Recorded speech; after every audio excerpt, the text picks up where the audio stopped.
जो आखिरी काम यीशु ने अपने चेलों को करने के लिए कहा वो ये था, हर जगह जाओ और हर एक को सिखाओ वे सब बातें मानना जो मैं तुम्हें करने की आज्ञा दी है। लेकिन कैसे ये संभव था कि यीशु के 11 अनपढ़ चेले पूरी दुनिया में जाते और अलग अलग संस्कृति और भाषा के लोगों को चेला बनाते? उनके पास कोई पैसा नहीं था, कोई शक्ति नहीं थी, कोई संस्था नहीं थी और ना ही कोई अगुवा था। और हालात और कठिन हो गए जब वह अपने समाज से और अपने धर्म से निकाले गए। चेलों के पास कुछ भी नहीं था, लेकिन फिर भी वह एक बड़ा बदलाव ले आए। लेकिन जो उनके पास था वह था यीशु के साथ जीवन बदल देने वाला अनुभव, आज्ञा मानने की चाहत, पवित्र आत्मा का सामर्थ और हाँ, बहुत सारी जान पहचान, जिसे आज हम कहते हैं सामाजिक नेटवर्क। उन्होंने सब काम प्रार्थना के साथ आरंभ किया और फिर उन्हें पवित्र आत्मा का सामर्थ मिला। और पेंटिकोस्ट के बाद जो लोग यरूशलेम में दूर दूर से यात्रा पर आए थे, जब घर वापस गए तो अपने मित्रों और रिश्तेदारों में परमेश्वर के कार्य के बारे में बताने लगे। और जब उन्होंने अपना अनुभव दूसरों के साथ बांटा तो सुसमाचार जंगल की आग की तरह दूर दूर तक फैल गया। पेंटिकोस्ट के बाद सामाजिक नेटवर्क के द्वारा सुसमाचार फैलता गया। ये करीब 2000 साल पहले हुआ, लेकिन आज हम कैसे कर रहे हैं? अच्छी खबर यह है कि मसीह लोग गिनती में बढ़ रहे हैं,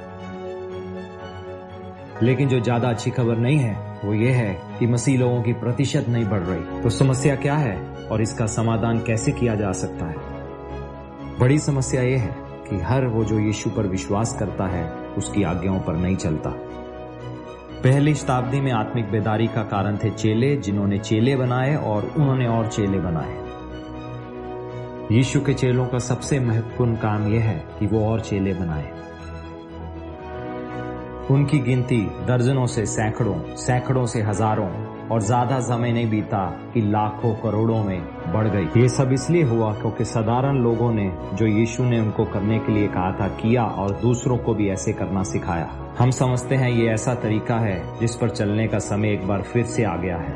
इसे कहते हैं डिसाइपल्स मेकिंग मूवमेंट, यानी DMM। ये एक ऐसी मूवमेंट है जो बहुत तेजी से बढ़ सकती है। सो आप इस कार्य को कैसे शुरू कर सकते हैं?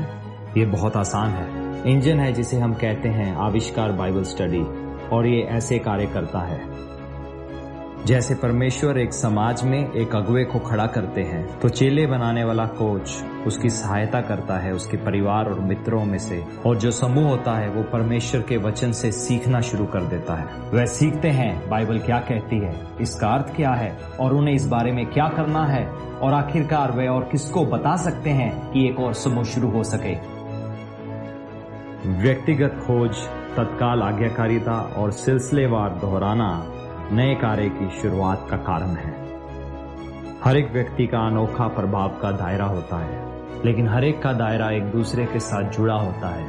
मायने नहीं रखता लोग किस समाज के या किस देश के होते हैं, लेकिन लोग वो बातें बांटते हैं जो उनके लिए महत्वपूर्ण होती है। आमतौर से जब हम भविष्य के बारे में सोचते हैं, हम पुराना छोड़ देना चाहते हैं और नए को थाम लेना चाहते हैं। अगर हम एक बार फिर से सोचें महान आज्ञा की शुरुआत कैसे हुई, तो हमें वापस जाकर देखना होगा कि शुरुआत में ये कैसे किया गया। यीशु के शुरुआती चेलों ने दुनिया को हिला के रख दिया आज्ञा मानने के कारण और सामाजिक नेटवर्क कार्य के। आज भी हम ऐसा होते हुए देख रहे हैं।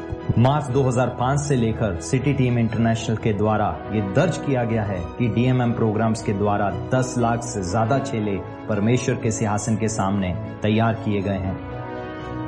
ये बहुत सारे चेले हैं। इनमें से 4 लाख से ज्यादा मुस्लिम हैं जो यीशु से प्रेम करना शुरू हो गए, और हम विश्वास करते हैं डिसाइपल मेकिंग मूवमेंट के द्वारा इसी प्रकार से परमेश्वर अपनी सामर्थ को जाहिर करना चाहते हैं। जैसा शुरुआत में था वैसा ही अंत में होगा। चेले चेलों को तैयार करें और वो और चेलों को तैयार करें। इस प्रकार से हम महान आज्ञा को पूरा होते हुए देखेंगे। डिसाइपल मेकिंग मूवमेंट एक योजना जिसका समय आ गया है दोबारा।